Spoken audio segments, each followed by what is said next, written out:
Mi familia se rió cuando aparecí con una sudadera de $6 en la fiesta de compromiso de mi hermana. Su prometido me dedicó una sonrisa burlona y dijo, ¿viniste en Uber?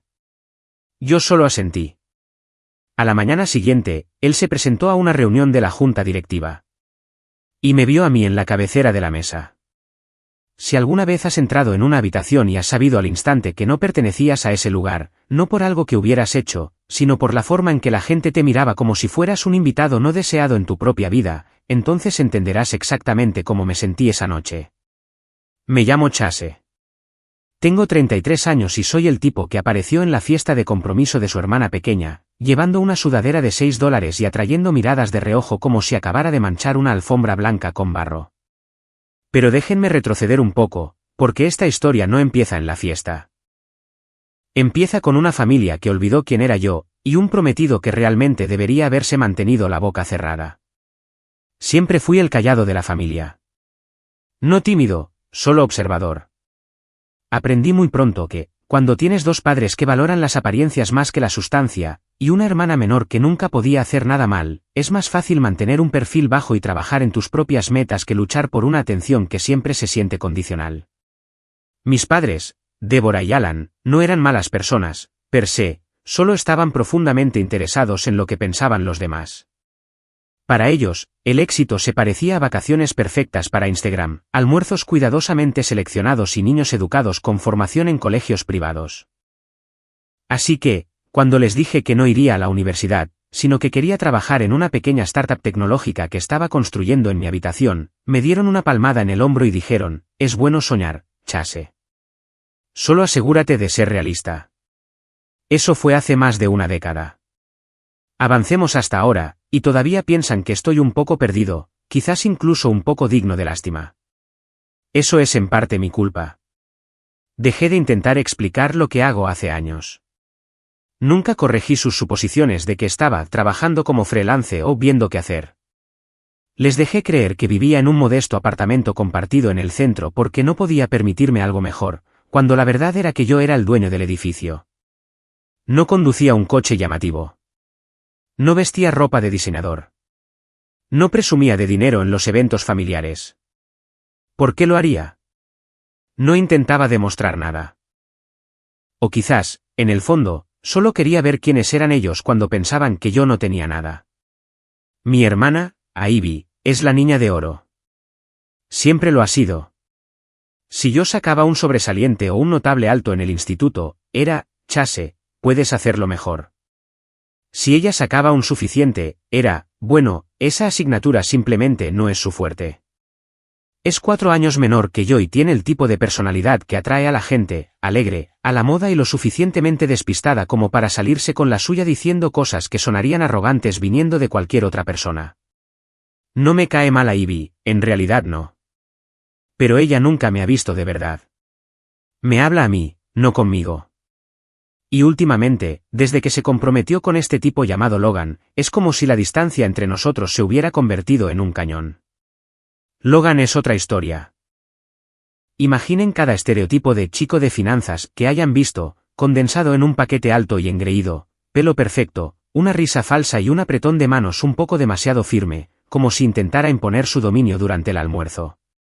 Solo nos hemos visto unas pocas veces, y cada interacción termina conmigo sintiendo que necesito una ducha.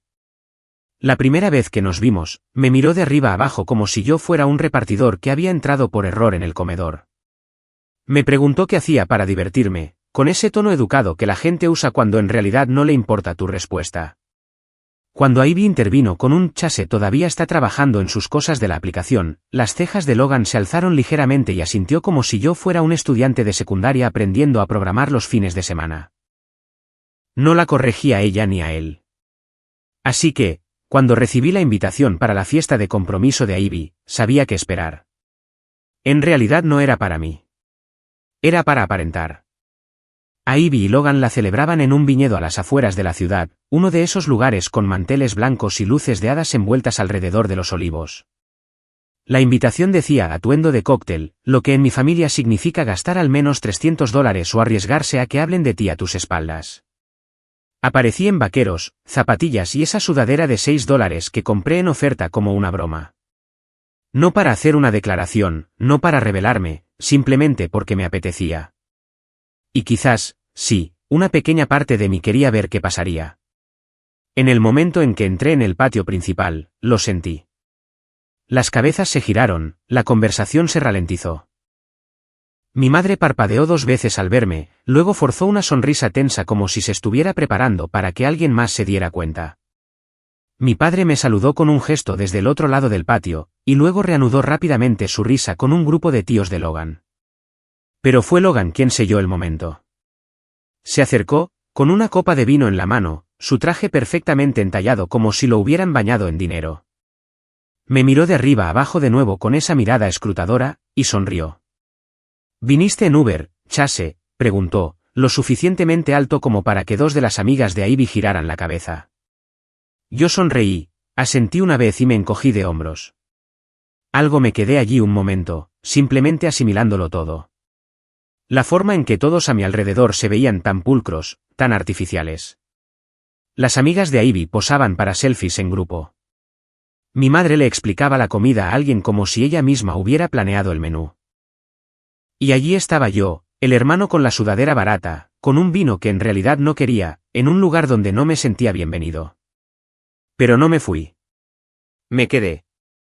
Sostuve conversaciones triviales. Sonreí cuando la gente me preguntaba por mi trabajo y dejé que llenaran los huecos con las suposiciones que quisieran. Dejé que mi tía sugiriera que tal vez podría ayudar con la página web de la boda de Ivy, ya que soy tan bueno con los ordenadores. Tampoco la corregí. No esa noche, porque yo sabía algo que nadie más en ese patio sabía. Algo que Logan, con su sonrisa burlona y su tono condescendiente, estaba a punto de descubrir de la manera más deliciosa posible. A la mañana siguiente, Logan tenía una reunión de la junta directiva programada en el centro.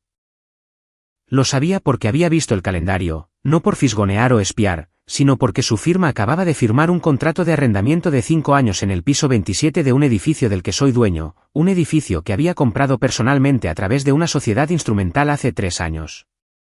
Y mañana, yo iba a estar sentado en la cabecera de esa mesa de conferencias, no como un invitado, no como un inversor silencioso, sino como el fundador de la firma tecnológica que acababa de adquirir una participación del 35% en la última empresa de su compañía. Pero, por supuesto, él aún no lo sabía. Y eso hizo que lo que vino después fuera aún más satisfactorio. No dormí mucho esa noche, no porque estuviera molesto, sino porque mi mente no dejaba de reproducir la forma en que Logan lo dijo. ¿Viniste en Uber? El tono era tan casual, tan inofensivo en la superficie, pero por debajo era una puya pública, una forma sutil de decirles a todos, oigan, este tipo no pertenece a este lugar. Y lo que lo empeoró no fue que lo dijera, sino que nadie a mi alrededor parpadeó. Nadie intervino, ni siquiera Ivy. Estaba demasiado ocupada absorbiendo la atención, revoloteando entre las mesas de vino y abrazando a gente que no había visto desde la universidad. Pero siempre ha sido así. Ivy brilla y todos los demás se desvanecen en el fondo, incluyéndome a mí. Regresé a mi casa alrededor de la medianoche, me senté en el borde de la cama y me quité las zapatillas. Vivo en el ático de un edificio de antes de la guerra restaurado en el corazón de la ciudad. Suelos de madera, ladrillo visto, ventanas del suelo al techo. No es que mi familia lo sepa. Para ellos, todavía estoy alquilando un pequeño apartamento sin ascensor con compañeros de piso y muebles que no combinan. No presumo. No porque sea humilde. Simplemente aprendí hace mucho tiempo que alardear de las cosas solo alimenta su extraña mezcla de juicio y celos. Aún así, mientras miraba el horizonte esa noche, sentí algo en mi pecho. No exactamente ira, tampoco tristeza, más bien un profundo dolor. Había construido una vida para mí de la que estaba orgulloso, en silencio, deliberadamente. Y sin embargo, allí estaba yo, sintiéndome como un adolescente de nuevo, como el chico que no fue invitado al baile de graduación, solo para descubrir más tarde que su hermana ayudó a planearlo. La mañana llegó demasiado rápido. Me puse una camisa blanca de botones limpia, una chaqueta azul marino y pantalones de vestir. Nada llamativo, solo lo suficientemente elegante como para llamar la atención en una sala de juntas. No uso relojes, pero me puse el de plata que mi antiguo cofundador me regaló cuando alcanzamos nuestro primer millón en ingresos. Todavía funciona como el día que me lo dio. A las 8:15, estaba entrando en el garaje subterráneo de la torre comercial que gestiona mi empresa inmobiliaria. El piso 27 acababa de ser renovado. Salas de conferencias con paredes de cristal, cabinas insonorizadas, un puesto de barista en el vestíbulo. La compañía de Logan, Virion Capital, se había mudado el mes pasado. El trato había sido negociado por una de mis sociedades instrumentales, y mi nombre nunca apareció en un solo papel. Así es como me gusta. Poder silencioso. Tomé el ascensor hasta la sala de conferencias ejecutiva y saludé a mi asistente, Rachel, que ya había preparado la sala con café, copias impresas y tarjetas con los nombres. Hoy no solo asistía. Estaba liderando la reunión. Mi firma de software se había asociado recientemente con la nueva empresa de Virion, una plataforma fintech que necesitaba la infraestructura tecnológica que ya habíamos construido. La reunión estaba programada para finalizar una hoja de ruta y discutir la estructura del capital. Logan no tenía ni idea. A medida que la sala comenzaba a llenarse de trajes y becarios con tabletas, tomé asiento en la cabecera de la mesa y bebí mi café, tranquilo, sereno, concentrado. A las 9:03, Logan entró con su habitual arrogancia. Estaba riéndose a carcajadas con uno de sus analistas, sin siquiera mirar hacia la cabecera de la mesa hasta que lo hizo, y entonces se quedó helado. No dije nada, solo le hice un gesto educado con la cabeza, observé cómo la confusión parpadeaba en su rostro como un apagón.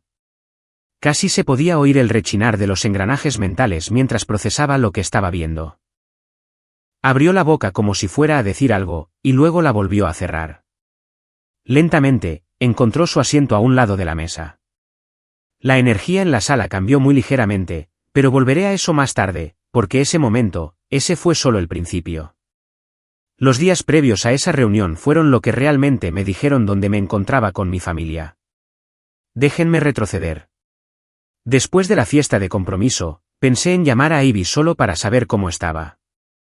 No porque quisiera, sino porque sentía que debía hacerlo. No la había visto mucho desde que empezó a salir con Logan, y aún menos desde que se comprometieron. La última conversación real que tuvimos fue hace meses, cuando me ofrecía ayudar con la planificación de la boda, tal vez cubrir algo de la tecnología o la logística de las reservas. Ella sonrió y dijo, es muy amable, pero Logan lo tiene todo bajo control. Así que la llamé al día siguiente. No contestó. Me envió un mensaje de texto 20 minutos después, hola, hoy ocupada con el menú de degustación. Fue muy divertido anoche. Sin seguimiento. Sin un gracias por venir. Sin un perdona que Logan sea un idiota. Solo 3 signos de exclamación y 2 emojis de corazón. Fue entonces cuando empezaron a llegar los mensajes de mamá. Chase, espero que entiendas que al humor de Logan hay que acostumbrarse. No seas demasiado sensible. Era atuendo de cóctel, cariño. Quizás la próxima vez ponte una chaqueta. Ivy dijo que parecías un poco distante. Intenta involucrarte más la próxima vez. Es su momento especial. Cada mensaje se sentía como un pequeño empujón, no descarado, solo para volver a ponerme en mi sitio, como si yo fuera el que había avergonzado a la familia, como si Logan fuera una especie de barómetro social que no había logrado cumplir. Y luego llegó el gordo. Una semana después de la fiesta, recibí un correo electrónico de mi padre. No una llamada, un correo electrónico. Asunto, asistencia financiera para la boda de Ivy. Estaba dirigido a mí, a Ivy, a mis padres y a 2 tías. El cuerpo del mensaje parecía una propuesta, literalmente.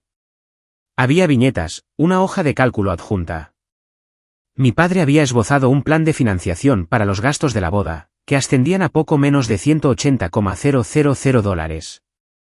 El lugar, el catering, las invitaciones personalizadas, el transporte de lujo para los invitados, una banda de jazz en vivo y una luna de miel en un destino exótico.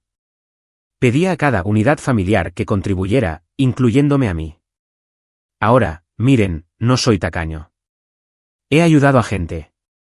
He pagado facturas de hospital, matrículas, incluso ayudé a un amigo a poner en marcha su panadería. Pero esto se sentía diferente. No era una petición. Era una expectativa. Nadie me había hablado de ello antes. Nadie me preguntó si podía contribuir.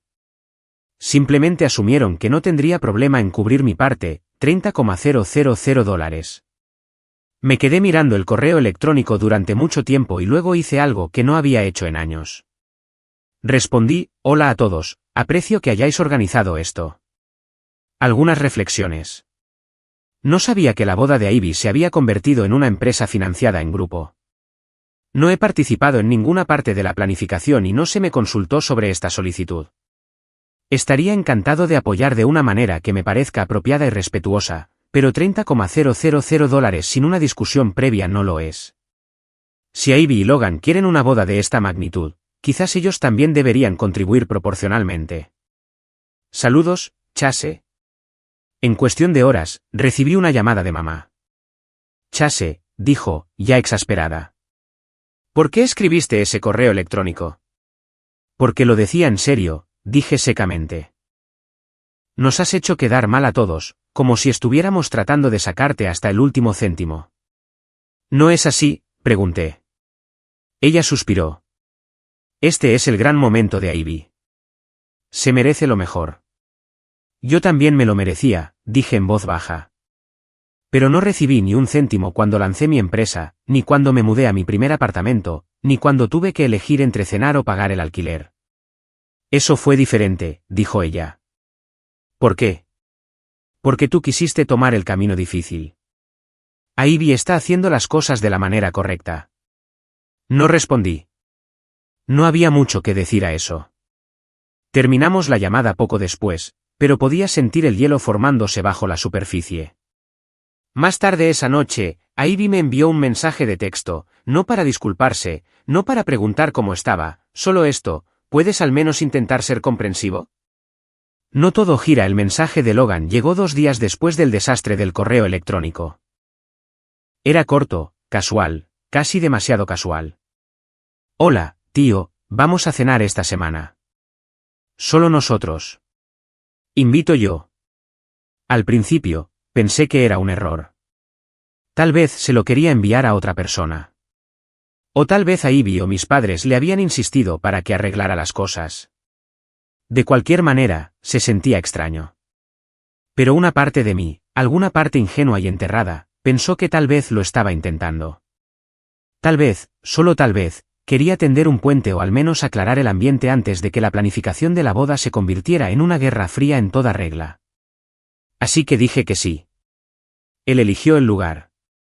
Un asador ostentoso y moderno en el centro, con luces tenues, aperitivos de $50 y menús impresos en cartulina negra mate. Ya saben el tipo. El tipo de lugar que no pone los precios junto al Wagyu, y el camarero actúa como si fueras inferior a él si no pides el menú de degustación del chef. Llegué 10 minutos antes. Logan apareció 20 minutos tarde. Sin disculpas, solo un casual, tráfico, tío.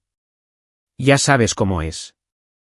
Ya estaba hablando por teléfono cuando se sentó, riéndose con alguien llamado Carter sobre un trato que se estaba torciendo por una cláusula en el contrato. Sin reconocimiento, sin saludo, simplemente se dejó caer en el reservado y siguió parloteando como si yo fuera su asistente y no su invitado. Finalmente, colgó y se reclinó, aflojándose el cuello como si la conversación lo hubiera agotado. Bueno, dijo, mostrando esa misma sonrisa ensayada que llevaba en la fiesta de compromiso. Gracias por venir. Sé que las cosas han estado raras. ¿Raras? Esa era una forma de decirlo. Entonces, justo cuando el camarero vino a tomar nuestro pedido, Logan dijo algo que le dio un vuelco a toda la noche. Ah, y por cierto, dijo, haciendo un gesto para apartar el menú sin siquiera mirarlo. Tuve una pequeña charla con tu padre sobre el tema del fondo para la boda. Se me ocurrió ofrecer una sugerencia. Dejé mi menú. ¿Qué tipo de sugerencia? Bebió un sorbo de su bebida y luego dijo, le dije que estaría dispuesto a cubrir tu parte de los gastos, como un gesto, ya sabes, para empezar de cero, así no tienes que preocuparte por los 30.000. Lo miré fijamente. Perdona. Sonrió. Sí, quiero decir, sé que las cosas han estado difíciles para ti. Ivy mencionó que todavía estás trabajando como freelance y como que estás entre trabajos, y pensé, ¿para qué complicar las cosas? Es solo dinero. No es gran cosa. Ahí estaba. Ivy le dijo que yo estaba en la ruina. Podía sentir el latido de mi corazón en mis oídos. Te ofreciste a pagar mi parte, dije lentamente. Sí, dijo como si estuviera orgulloso de ello. Mira, sé que podría herir un poco tu ego, pero al final del día, es solo familia. No hay necesidad de montar una escena por unos pocos dólares. ¿Unos pocos dólares? 30,000 dólares, cubiertos por el hombre que me sonrió con desdén como si fuera un repartidor. El hombre que asumió que había venido en Uber a la fiesta de compromiso porque, claramente, alguien como yo no podría permitirse nada mejor. Me obligué a mantener la calma. Sonreí, no porque estuviera bien, sino porque me di cuenta de algo importante en ese momento. No solo me subestimaron. Me habían borrado. Mi propia hermana dejó que su prometido creyera que yo tenía problemas económicos. Mis padres lo aceptaron. Nadie corrigió la mentira porque era más conveniente mantenerme pequeño. Fácil, olvidable. Podría haber explotado en ese momento. Podría haber después de la cena, no supe de ella durante una semana. Ni una llamada, ni un mensaje, nada. Así que la llamé. Cuando contestó, sonaba distraída. Oye, ¿te puedo llamar luego? Estoy en medio de la finalización de los arreglos florales. No tardaré mucho, dije. Solo una pregunta. Vale. ¿Le dijiste a Logan que estaba en la ruina? Hubo una pausa, luego un suspiro. Chase, vamos. ¿Lo hiciste? No dije en la ruina. Solo dije que has estado viendo qué hacer. Viendo qué hacer, repetí. Quiero decir, no es así. Apreté el teléfono con más fuerza. ¿Por qué dirías eso? ¿Por qué le dejarías pensar que no puedo permitirme contribuir? No le dejé pensar nada, espetó ella. No es que hayas sido muy transparente. Ni siquiera hablas de lo que haces. Eso no significa que puedas rellenar los huecos con lo que sea que haga tu vida más conveniente. Su voz se volvió fría. Estás siendo dramático. Me reí. Te vas a casar con un tipo que se ofreció a pagar mi parte de tu boda y actuó como si fuera Carib, pero la traición aún no había terminado. Ni de lejos. 3 días después, recibí un correo electrónico del organizador de la boda. Un mensaje masivo para todos los involucrados en el evento. El asunto hizo que se me revolviera el estómago, roles finales de los invitados e itinerario de la cena de ensayo. Se adjuntaba un PDF con todos los detalles actualizados de la boda, planos de las mesas, horarios, roles, fotos, notas de Ivy en rotulador rosa. Abrí el archivo, escaneé las primeras páginas y luego me quedé helado. En la sección Cortejo nupcial, mi nombre no aparecía. No era padrino. No iba a hacer un brindis. Ni siquiera estaba sentado en la mesa familiar. Me habían degradado a los asientos de los invitados generales. Mesa 17, justo entre los amigos de la universidad de la novia y los vecinos de los padres del novio. Sin una llamada, sin una explicación, sin un aviso, simplemente eliminado silenciosa y eficientemente. Me quedé mirando la pantalla durante lo que pareció una hora. Ya ni siquiera en el teléfono sonó justo después de las 7 de la mañana. Estaba sentado en el patio de mi casa, con un café en la mano, viendo cómo la ciudad comenzaba su día a través de un velo de neblina matutina. Mi mente todavía daba vueltas por ese PDF. La asignación de la mesa, la forma en que mi nombre estaba enterrado como una ocurrencia tardía, como si yo fuera un primo lejano al que tuvieron que invitar por obligación. No había hablado con Ivy desde la llamada. No había respondido al organizador de la boda. No le había dicho a nadie en la familia cuánto me había destrozado esa pequeña hoja de cálculo. Simplemente me senté con ello. Dejé que se asentara. Dejé que el silencio se espesara. Entonces llegó la llamada. Chase Everett, dijo la voz, suave pero cautelosa. ¿Soy Chase? Soy Daniel de Vitek Partners. Logan me pasó tu contacto. Dijo que serías la persona de contacto para las preguntas sobre las licencias de DevOps. Eso me hizo enderezarme un poco. Licencias de DevOps. Vite. Ese era el acuerdo de infraestructura de backend que la firma de Logan estaba finalizando para la plataforma fintech que estaban construyendo. Y no se suponía que fuera de conocimiento público que yo tuviera alguna línea directa con esas conversaciones sobre licencias. Al menos no todavía. Claro, dije, comedido. ¿En qué puedo ayudar?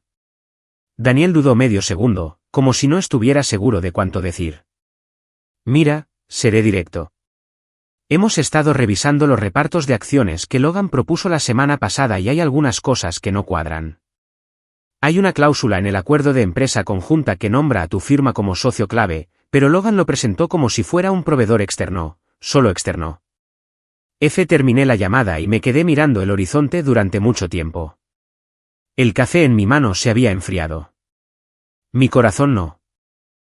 Así que esto es lo que parece la traición con traje y corbata. No solo la humillación en una mesa, no solo la manipulación de la dinámica familiar. Esto era profesional, estratégico, deliberado. Logan estaba tratando de borrarme de más de una manera.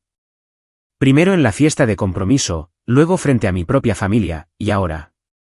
Ahora estaba tratando de excluirme de un acuerdo que yo había diseñado desde cero, usando mi propia infraestructura, mi propio código base y mi propio dinero. Y ahí vi, ella lo estaba permitiendo. Peor aún, tal vez lo sabía. Fue entonces cuando toqué fondo. No dramático, no cinematográfico, solo una lenta y sofocante comprensión de que ya no tenía una hermana. No realmente. Había elegido a otra persona una y otra vez. Había cambiado a su hermano por un currículum pulido y una familia con contactos. Y yo la había dejado hacerlo. Le había dado espacio, gracia, todo el beneficio de la duda. Le había perdonado por ser desconsiderada, por ser pasiva, por seguir una narrativa que me convertía en el fracasado de la familia. Pero esto ya no era pasivo. Esto era una traición. Clara como el día. Y por primera vez, me permití sentirlo plenamente. No comí ese día. No pude. Dejé mi teléfono en silencio y dejé que los mensajes se acumularan. Mamá me envió un enlace al Airbnb que quería que reservara cerca del lugar de la boda. Más barato que el hotel, pero aún así decente si es más tu estilo. Ivy envió una foto de grupo de la degustación de su tarta con el pie de foto, echándote de menos. Logan, Dios me ayude, envió un meme sobre los smokines de los padrinos que son demasiado ajustados. Lo borré antes de terminar de leerlo. Me sentía a la deriva. Mi mundo, el que había construido con tanto cuidado con noches en vela y tenacidad y 1000 victorias no celebradas, de repente se sentía lejano, como si no importara porque la gente de la que quería que estuvieran orgullosos de mí ni siquiera se dio cuenta. Esa noche, caminé 8 kilómetros sin destino. Simplemente deambulé por el centro con una sudadera y zapatillas, del mismo tipo por el que se burlaron de mí. Pasé por restaurantes en los que había invertido anónimamente, bares que usaban mi software para gestionar las cuentas, edificios que se mantenían en pie porque yo escribí el código que hacía funcionar sus sistemas. Y ni una sola persona lo sabía. Y tal vez ese era el punto, porque nunca quise ser el centro de atención. Solo quería ser respetado, visto, comprendido. En cambio, era malinterpretado por extraños y despreciado por mi propia sangre. Cuando llegué a casa, las luces de la ciudad pulsaban como un latido a través del cristal. Me derrumbé en la silla en la esquina de mi sala de estar, la que nadie usaba excepto yo. Y me quedé mirando en la oscuridad durante horas. Algo se rompió esa noche, en silencio. Sin rabia, sin puñetazos o cristales rotos. Solo silencio y una decisión. Ya no iba a luchar por su aprobación. No iba a presentarme y sonreír a través de la falta de respeto. No iba a entregarme a personas que solo me veían cuando era útil o conveniente. Pero tampoco iba a vengarme. No todavía, porque la venganza implica reaccionar, y yo ya no estaba reaccionando.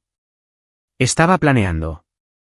Fue entonces cuando saqué el viejo cuaderno de cuero del cajón inferior de mi escritorio, el que no había tocado desde la venta de mi segunda startup. Dentro había bocetos, diagramas, ideas de contingencia, notas que me escribí en momentos de claridad. Pasé las páginas y llegué a una en blanco. Escribí una palabra en la parte superior, reinicio. Luego la subrayé. Y empecé a escribir, ideas, pasos, palancas que podía mover. No para destruir, sino para recordar. Porque a veces la mejor manera de manejar la traición no es quemar la casa. Es adueñarse de ella sin que nadie se dé cuenta. Y la primera ficha del dominó, la que lo cambiaría todo, fue una invitación. Una invitación que se suponía que no debía haber. Una que no me enviaron directamente, pero la vi de todos modos porque Rachel, mi asistente, que lo lee todo, la reenvió a mi bandeja de entrada esa mañana con un asunto que simplemente decía, ¿querrás ver esto? Era una reserva de calendario para un almuerzo ejecutivo, un evento privado de alto nivel organizado por la firma de Logan, Virion Capital, diseñado para atraer a un grupo de inversores ángeles y mostrar su nuevo prototipo fintech, que tendría lugar en 2 semanas en un lugar del que yo, casualmente, era dueño. Leí la invitación 2 veces, luego me recliné en mi silla y, por primera vez en semanas, sonreí. No porque estuviera tramando algo, todavía no, sino porque las piezas finalmente estaban en el tablero. Y esta vez, no estaba jugando a la defensiva. No empecé a mover fichas de inmediato. No es así como se construye algo que perdura. No ganas el juego volcando el tablero. Ganas reorganizando las piezas tan lentamente, tan silenciosamente, que para cuando tu oponente se da cuenta de lo que estás haciendo, ya está en jaque mate. Y después de lo que hicieron, después de que Ivy me eliminara de la boda como si yo fuera un sustituto en lugar de una persona, después de que Logan intentara borrarme de un trato que yo creé, después de que mamá tuviera la osadía de enviarme un enlace de Airbnb económico como si yo fuera un primo sin un céntimo que apenas reunía para aparecer, yo no solo estaba jugando para ganar. Estaba construyendo un imperio que no podían ignorar. Comenzó de forma modesta, sin alardes, solo una serie de conversaciones discretas. Me reuní con mi equipo legal, no para demandar a nadie, todavía no, solo para revisar los términos de la asociación con Vitec y asegurarme de que cada cláusula, especialmente las relacionadas con el reparto de ingresos y las licencias tecnológicas, fuera hermética. Había estructurado el acuerdo a través de una sociedad instrumental separada hace años, en parte para proteger mi nombre, en parte porque me gustaba permanecer en la sombra, pero ahora necesitaba sacar las cosas a la luz. Luego, llamé a mi equipo de DevOps a una reunión de emergencia. Les dije que cifraran doblemente toda la arquitectura de backend, cambiaran los puntos de acceso administrativo y volvieran a verificar cada actualización realizada en los últimos 30 días. Logan ya había intentado expulsarnos una vez. No le daría la oportunidad de hacerlo de nuevo. A partir de ahí, contacté a algunos amigos en el capital de riesgo, no para recaudar dinero, sino para plantar semillas. Sutiles. Sabía que la firma de Logan había estado presentando su prototipo a algunos fondos ángeles. Lo que él no sabía era que 2 de esos fondos estaban dirigidos por personas a las que yo había asesorado hace 5 años, cuando todavía estaban construyendo sus presentaciones en cafeterías. No les dije que lo pusieran en la lista negra. No fue necesario. Todo lo que hice fue explicar con calma y claridad cómo la base del proyecto se construyó sobre infraestructura de mi propiedad y cómo Logan había intentado excluirme sin causa. Eso fue todo lo que necesitaron oír. Verás, en la tecnología, la reputación se extiende más rápido que el código.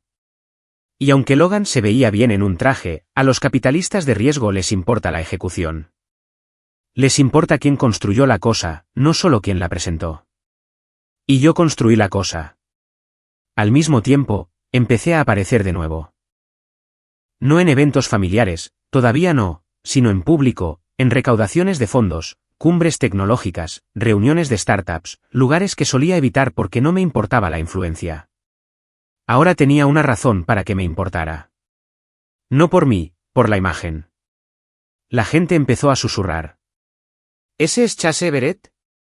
Pensé que había desaparecido del mapa. No construyó el S-motor predictivo para el modelado de carteras de Sequoia. Oí que es dueño de la mitad del valle y simplemente no habla de ello.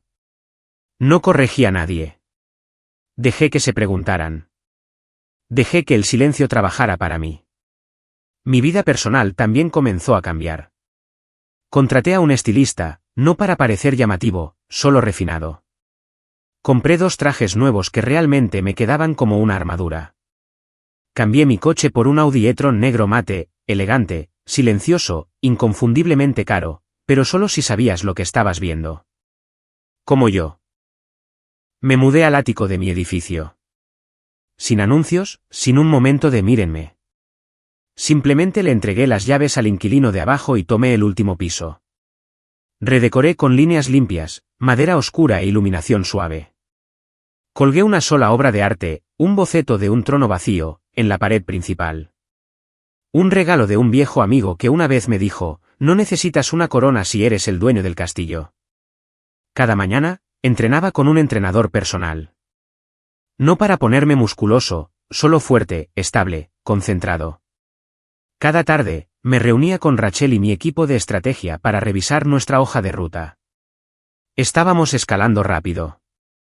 Y el proyecto FinTech del que Logan pensó que podía y entonces, una semana antes del almuerzo ejecutivo que Logan organizaba, el que había reservado en mi edificio sin darse cuenta de quien firmó el contrato de arrendamiento, recibí un mensaje de Ivy.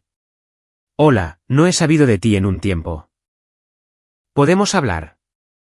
Era como un fantasma contactando a través de la niebla. Me quedé mirando la pantalla durante mucho tiempo.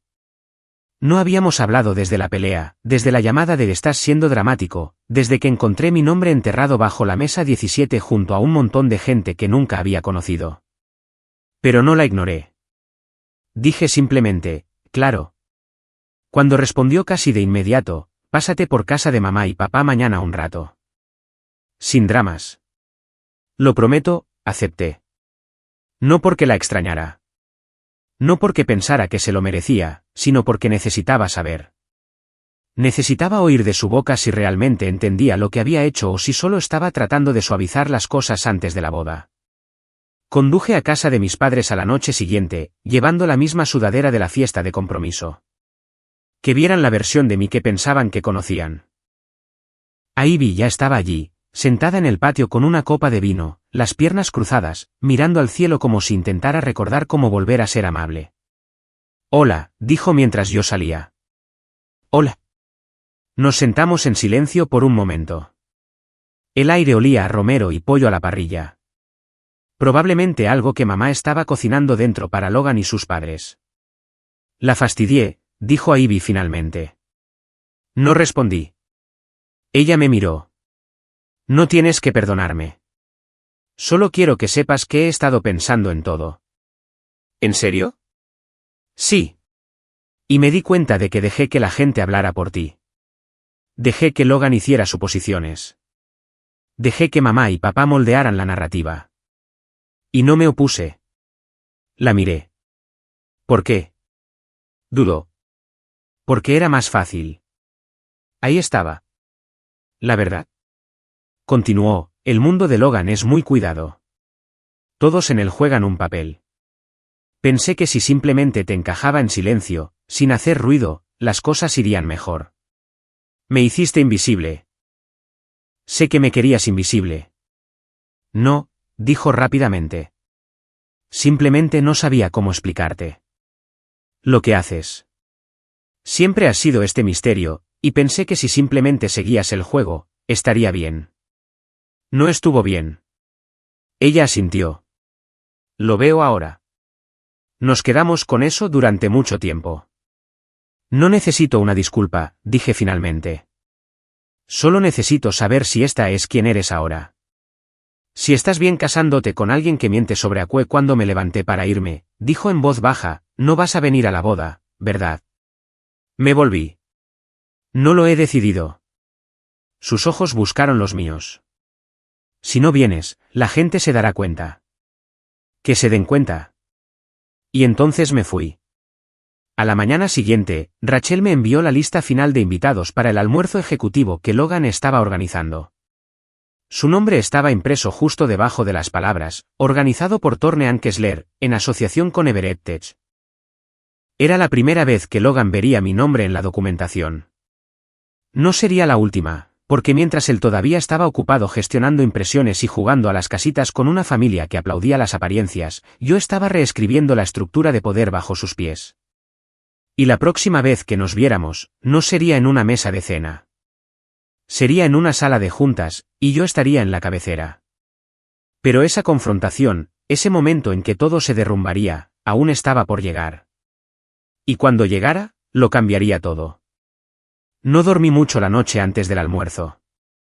No porque estuviera nervioso, sino porque estaba completamente despierto, alerta, concentrado. Cada engranaje de mi mente giraba con silenciosa precisión. Esto todavía no era venganza, no del tipo satisfactorio. Pero estaba preparando el escenario. Y lo que estaba a punto de aprender en las siguientes 48 horas pondría todo en marcha a toda velocidad. Verás, hay una diferencia entre tener poder y saber cuándo usarlo. Había pasado años acumulando influencia. Pero ahora finalmente estaba empezando a entender cuánta tenía y cuán ciego estaba Logan a ello. El almuerzo ejecutivo estaba programado para las 10 de la mañana en una de esas elegantes terrazas con vistas panorámicas del horizonte y muebles tan modernos que parecían incómodos. Logan lo había elegido hacía meses. Pensó que estaba siendo astuto. Pensó que el ladrillo visto y los carritos de café artesanal impresionarían a los inversores ángeles. Lo que no se dio cuenta fue que todo el lugar, de arriba a abajo, era parte de una propiedad que había adquirido discretamente el año pasado a través de una empresa fantasma. No lo anuncié. Solo envié un correo electrónico rápido al director del lugar el día anterior. Por favor, tenga en cuenta que asistiré al evento de almuerzo a las 10 de la mañana como representante de la empresa matriz. Se solicita acceso completo. No es necesario informar al cliente. La respuesta llegó 10 minutos después. Entendido, señor Everett. Acceso total concedido. El personal ha sido informado. Perfecto. La mañana del evento, me vestí de forma sencilla. Chaqueta de color carbón, camisa negra, sin corbata. Profesional, pero discreto. El tipo de look que hacía que la gente se preguntara, ¿quién es ese?, incluso si no te reconocían de inmediato. Entré al lugar 30 minutos antes y le di la mano al gerente general, recorrí el espacio, charlé con el barista, confirmé que invitados ejecutivos habían confirmado su asistencia, y fue entonces cuando lo vi. La lista de invitados, mecanografiada, impresa, pegada en la parte posterior del podio donde Logan iba a dar su discurso. Y a mitad de la lista, bajo inversor VIP, asistencia confirmada, había un nombre que no había visto en años. Peter Calhoun, mi antiguo mentor, el primer hombre que creyó en mí cuando todavía presentaba prototipos de aplicaciones en mi MacBook agrietado en un espacio de trabajo compartido. Una vez dirigió una de las firmas fintech más respetadas de la Bahía, se jubiló a los 45, se mudó a España, desapareció por completo de la escena de las Star. Me quedé allí un segundo, atónito. Luego hice algo impulsivo. Saqué mi teléfono y le envié un mensaje a Peter. No sabía que estabas en la ciudad. Tenemos que hablar antes de que Logan empiece a contarte mentiras. No esperaba una respuesta, pero 5 minutos después, la recibí. En la terraza de la azotea. En 10 minutos. Nos encontramos donde el viento podía atravesar tus pensamientos. La luz del sol danzaba sobre las torres de cristal que nos rodeaban. Pero Peter estaba en la sombra, con las manos en los bolsillos, llevando una chaqueta color canela y gafas de sol que le hacían parecer un profesor en año sabático. No había envejecido ni un día. Chase Everett, dijo, girándose. De todos los fantasmas en esta ciudad. Sonreí. No esperaba encontrarte financiando a un tipo como Logan. Peter arqueó una ceja.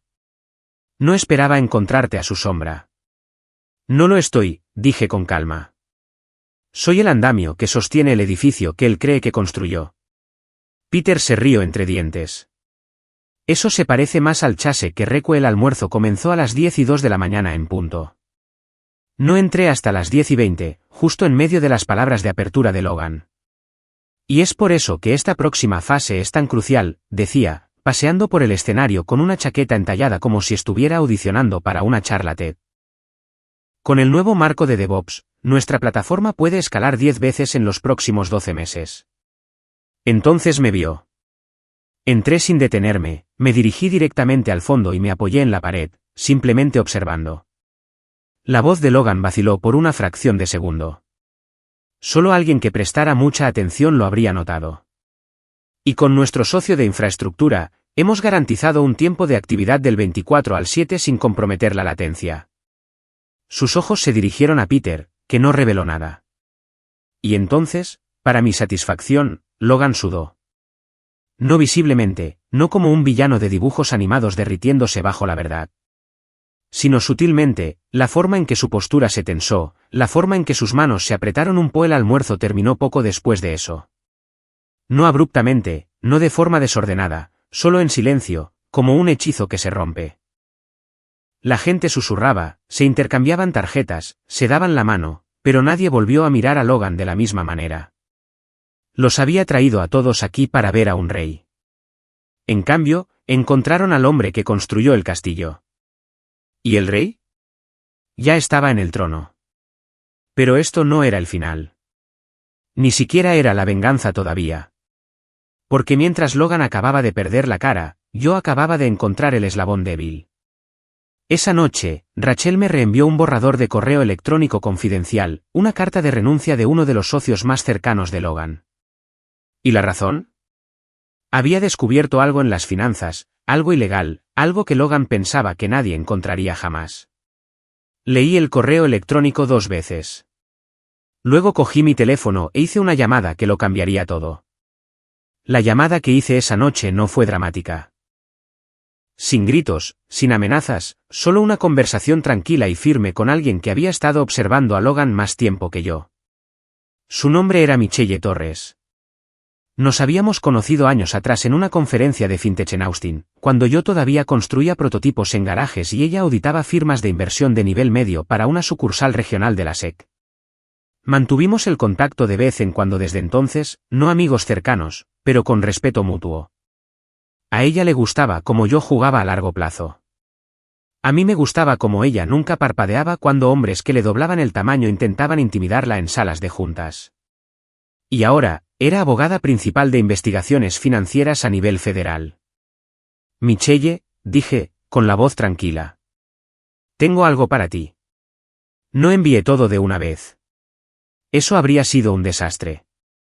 En cambio, lo empaqueté, limpio, conciso, innegable. Años de correos electrónicos, borradores de contratos, hojas de cálculo alteradas. La firma de Logan había estado inflando las métricas de usuarios de al menos 2 de sus empresas en cartera, rellenando sus presentaciones con datos que no existían. Y más recientemente, habían canalizado discretamente capital de inversores a una empresa fantasma vinculada a uno de los primos de Logan en Panamá. ¿Lo mejor?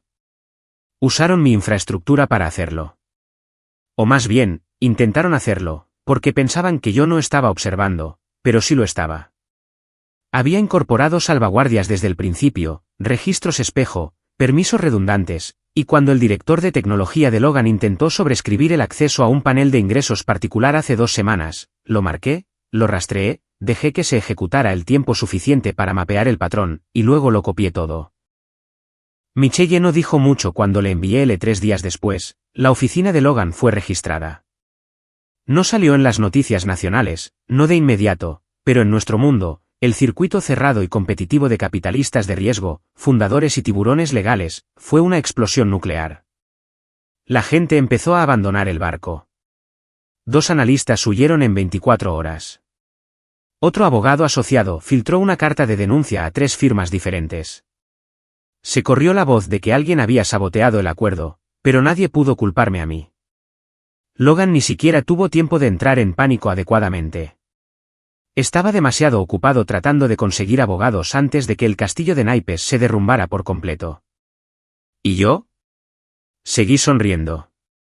La siguiente parte fue mezquina, pero no me disculparé por ello. 2 semanas antes de la boda de Ivy, recibí un mensaje de mamá. Hola, cariño, ¿podemos hablar? Lo ignoré. Luego otro. Tu hermana está muy disgustada. Creo que quiere disculparse. Ese me hizo dudar, pero aún así no respondí. En cambio, le envié una nota a Rachel. Bloquea mi calendario para el fin de semana de la boda. Estaré fuera del país. Respondió en menos de 5 minutos. ¿Hecho? Confirmaré tu hotel en Ginebra. Poco después, recibí un correo electrónico de Ivy. No un mensaje, no una llamada, un correo electrónico. Chase, sé que la fastidié. He estado pensando mucho en lo que dijiste, sobre dejar que la gente hable por ti, sobre no defenderte cuando debería haberlo hecho. Logan no es quien yo pensaba que era, y ojalá me hubiera dado cuenta antes. Si estás dispuesto, me gustaría que vinieras a la boda. Te sentaré en mi mesa. Haré un brindis en tu honor. Echo de menos a mi hermano, a Ivy. No respondí de inmediato. No por crueldad, solo por claridad. Porque por primera vez, podía verla claramente. Ella no era la villana, no del todo. Era solo un espejo, reflejando lo que la familia siempre había creído, que yo era inferior hasta que demostrara lo contrario. Que mi vida tranquila significaba que me estaba quedando atrás. Que el éxito solo contaba si era fotogénico. Y ahora que la versión brillante de su futuro se estaba desmoronando, quería recordar quién era yo. Ya no necesitaba eso. Pero sí necesitaba un cierre. Así que envié una sola línea: gracias por la nota. Espero que la boda vaya bien. Y no asistí. Volé a Ginebra. Pasé 3 días en una cumbre de liderazgo organizada por una firma asociada en la que acababa de adquirir una participación del 42%. Luego, hice una ruta de senderismo con 2 amigos a los que no les importaba qué llevaba puesto o qué coche conducía. Hablamos de legado, de lo que significaba construir cosas que duraran, no negocios, sino relaciones, confianza, autoestima. La mañana de la boda, recibí un último mensaje de Ivy. ¿Realmente no viniste? No respondí porque para entonces, ella no necesitaba mi respuesta. Ya la tenía. 3 meses después, Logan fue acusado formalmente. Fraude electrónico, violaciones de valores, tergiversación de fondos de inversores. El edificio que alquilaba lo desalojó, el acuerdo con Vitex se hundió. Peter se retiró por completo y reasignó su inversión a mi firma. Y a Ivy, ella solicitó la anulación. Ni siquiera llegaron a pasar la luna de miel. Nunca me regodeé. Nunca publiqué una cita sobre el karma. Nunca envié un correo de te lo dije. Pero hice una cosa. Hice una donación discreta a la clínica legal donde Michelle comenzó. A nombre de Logan. Deducible de impuestos, no reembolsable. Y en cuanto a mi familia, empezaron a contactarme de nuevo. Correos educados, invitaciones navideñas, el ocasional vamos a ponernos al día alguna vez. Pero no volví. No lo necesitaba porque la venganza, no fue la explosión. Fue el silencio posterior, el cambio de poder, la comprensión de que el hermano que ignoraron se había convertido en el hombre al que no podían alcanzar, incluso si lo intentaban. Y eso, más que nada, fue el momento en que gané. Pero la historia no terminó ahí, porque un día, Ivy apareció en mi oficina. Sin cita, sin previo aviso. Entró sin decir una palabra. Sin recepcionista, sin mensaje de advertencia, sin asistente llamando antes. Simplemente apareció. Mi oficina está en el piso 34, y tengo 3 capas de seguridad entre el ascensor y mi escritorio. Pero de alguna manera, Ivy logró pasar. Rachel me dijo más tarde que parecía tan pálida y perdida que nadie tuvo el corazón para detenerla. Se quedó allí un largo momento, enmarcada en la puerta de cristal, pareciendo pequeña con un abrigo beige demasiado ligero para la temporada. Yo estaba en una llamada con un socio de Londres negociando una cláusula de fusión. Levanté un dedo para señalar «dame un segundo», pero Ivy no esperó. Entró, se sentó frente a mí y miró por la ventana como si el horizonte pudiera ofrecerle una mejor explicación que yo. Para cuando terminé la llamada, no se había movido. Su voz era apenas un susurro. No sabía a dónde más ir. No dije nada. Solo la miré con calma. No con crueldad, no con frialdad, solo con cansancio. Tragó saliva con dificultad. Se acabó. Todo se acabó. No le pregunté a qué se refería. Ya lo sabía, pero la dejé hablar porque quizás eso era lo que necesitaba. Alguien que no interrumpiera su versión de la caída. Después de la anulación, dijo, Logan se volvió cruel. Dijo que lo avergoncé. Dijo que lo arruiné todo. Pero él ya estaba en caída libre. La acusación, sus inversores, todos se retiraron. Intentó darle la vuelta, pero nadie se lo creyó. Y ahora, se detuvo, riendo amargamente, ahora vive en casa de su primo en Connecticut y me culpa por perder su imperio. No la corregí. Él nunca tuvo un imperio. Estaba tomando prestado el mío. Metió la mano en su bolso y sacó una carpeta. Gruesa, desgastada en los bordes. Mi nombre estaba garabateado en la pestaña. Encontré esto en una de las cajas de almacenamiento de Logan, dijo. Estaba guardando archivos sobre ti, tratando de averiguar cuánto valías, a quién conocías, cómo podía eludir la propiedad de tu firma. Es obsesivo.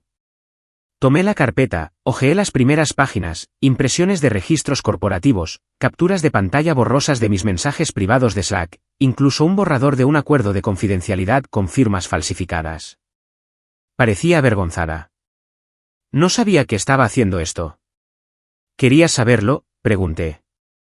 Sus ojos se llenaron de lágrimas. No. Asentí. Ahí estaba, la verdadera respuesta. Podría haber hecho preguntas, podría haber investigado más, podría haber dejado de ser una pasajera pasiva en su propia historia. Pero no lo hizo porque era más fácil no hacerlo. Estaba tan orgullosa de él, dijo en voz baja. Todo el mundo lo estaba. La forma en que Secampe me levanté, caminé hacia la ventana, miré la ciudad que pulsaba debajo de nosotros, la gente corriendo a reuniones, tratando de importar. Ivy, dije, no tienes que pasar tu vida disculpándote. Simplemente no lo olvides de nuevo. Ella asintió lentamente, luego se levantó. ¿Me iré? Se giró, caminó hacia la puerta, luego dudó. Espero que algún día vuelvas. No por ellos, por mí. Se fue antes de que pudiera responder. Y me quedé sentado allí mucho tiempo después.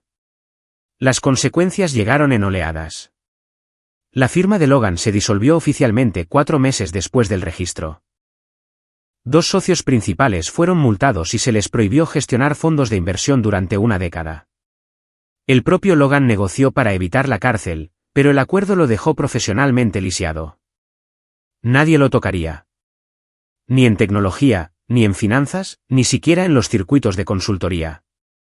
Su nombre se convirtió en una advertencia. Ivy regresó a la ciudad discretamente. Consiguió un trabajo en una organización sin ánimo de lucro. Sin anuncios, sin publicaciones en redes sociales, simplemente desapareció del centro de atención que una vez persiguió tan desesperadamente.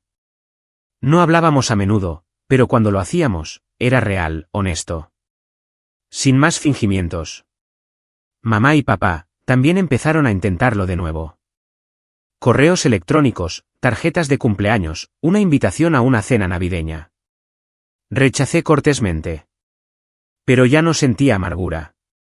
Sentía distancia. No del tipo doloroso. Del tipo ese 6 meses después, estaba de pie en el balcón de un edificio de mi propiedad. El mismo edificio desde el que Logan una vez intentó presentar propuestas a inversores. El mismo edificio donde aprendí cuán poderoso podía ser el silencio. Rachel me entregó una copa de vino. Todos están abajo, dijo. Les digo que ya vas. Miré hacia la gala de abajo. Fundadores de tecnología, socios, clientes, amigos, gente que me veía por quien era, no por quien solía ser. No, dije, deja que disfruten de la fiesta. Bajaré cuando esté listo. Ella sonrió. Siempre lo haces. Mientras se iba, me volví hacia el horizonte. Luces parpadeando, taxis zumbando, la ciudad respirando. Pensé en todo lo que costó llegar hasta aquí, la humillación, la traición, el silencio y el ascenso. Luego saqué el teléfono del bolsillo, abrí la cámara, saqué una foto de la vista y escribí una frase en el pie de foto, se rieron de la sudadera. Ahora soy el dueño de la azotea.